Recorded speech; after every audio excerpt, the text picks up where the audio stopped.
بسم الله الرحمن الرحيم. ألف لام ميم.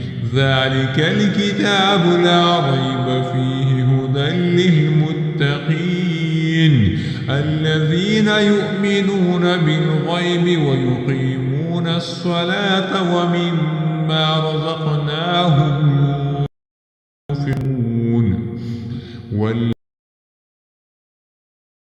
ما أنزل إليك وما أنزل من قبلك وبالآخرة هم يوقنون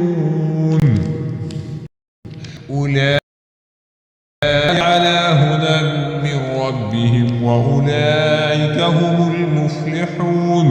إن الذين كفروا سواء عليهم أنذرتهم أم لم تنذرهم لا يؤمنون. ختم الله على قلوبهم وعلى سمعهم وعلى أبصارهم غشاوة ولهم عذاب عظيم. صدق الله